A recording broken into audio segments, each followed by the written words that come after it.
Rebonjour. Alors on va, pour cette deuxième partie d'après-midi, parler un peu plus des collections, même si bien sûr tout est lié. On l'a déjà vu dans pas mal de présentations plutôt axées recherche. Et on va commencer par parler du projet École Plus. Et c'est Pierre-Yves qui va commencer. Bonjour à tous. Bon, j'imagine que plusieurs d'entre vous connaissent déjà le projet EcoPlus.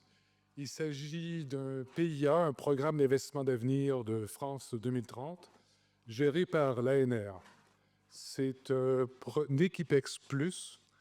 Un Équipex Plus, en fait, c'est une somme d'argent qui est allouée pour acheter de l'équipement de pointe pour les institutions qui participent.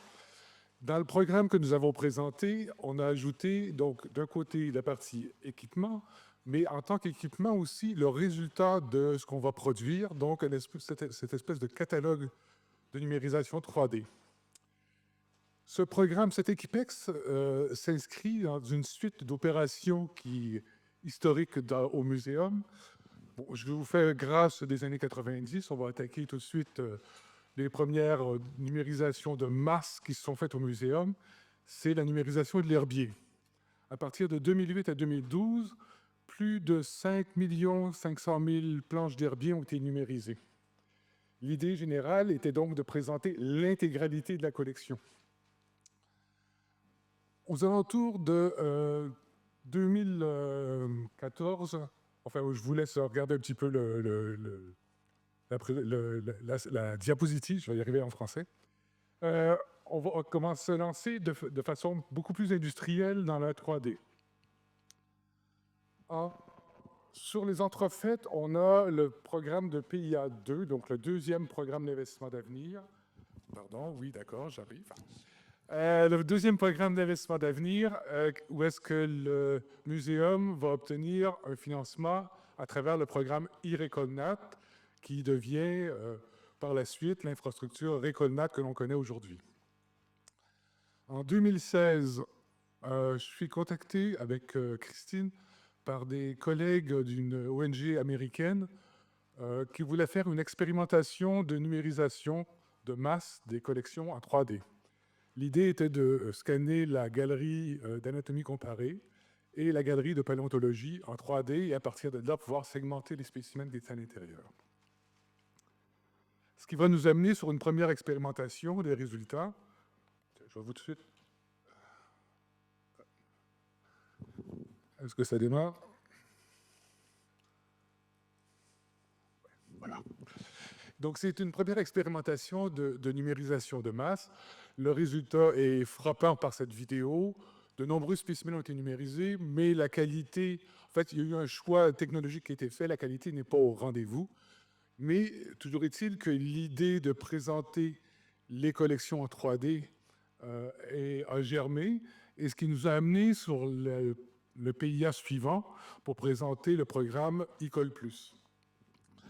À la différence de la numérisation de l'herbier,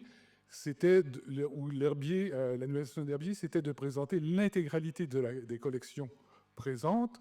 Le programme École Plus est plus de créer un catalogue de la diversité du monde vivant, et particulièrement de zoologie. Et donc, à partir de 2016, on va essayer de rassembler à travers différents programmes au muséum les numérisations qui se font pour la recherche.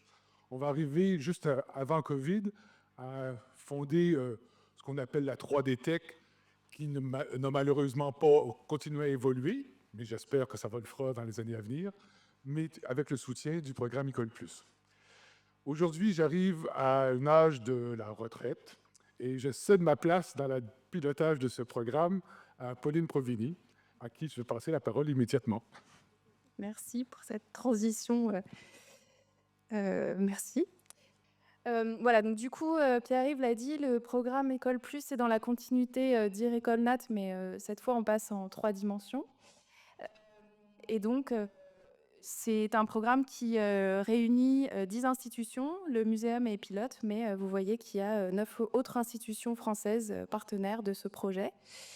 Et on peut diviser ce projet en plusieurs objectifs. Donc le premier, étant donné que c'est un équipex, comme l'a dit Pierre-Yves, le but c'est de fournir un équipement de numérisation 3D de pointe aux partenaires du projet pour pouvoir faire des acquisitions de bonne qualité, à la fois pour la numérisation mais aussi pour les infrastructures informatiques. L'objectif 2, qu'on appelle le Work Package 2, c'est de produire un large corpus de nouveaux modèles de métazoaires. Le troisième objectif, c'est, puisqu'on va créer un nombre très important de données 3D, il faut évidemment organiser le stockage, la disponibilité et la préservation de ces données avec une démarche de science ouverte. Et puis l'objectif 4, c'est de saisir l'opportunité d'avoir un nombre très important de données pour construire des outils d'intelligence artificielle pour la reconnaissance et la documentation d'images numériques des spécimens. Et là, cette construction d'outils, elle se fait à plusieurs niveaux dans le projet École Plus. Et rassemble plusieurs partenaires. Et aujourd'hui, dans le cadre de ces présentations, on va se focaliser sur les outils liés aux données 3D, puisque c'est l'objet de la journée. Mais sachez qu'il y a aussi d'autres équipes qui travaillent sur d'autres parties d'intelligence artificielle, notamment sur la fouille de texte, par exemple. Voilà, donc là, les présentations qui vont venir maintenant vont détailler un petit peu plus les objectifs 2, 3 et 4 pour vous donner un aperçu de ce qui se fait dans le programme École Plus.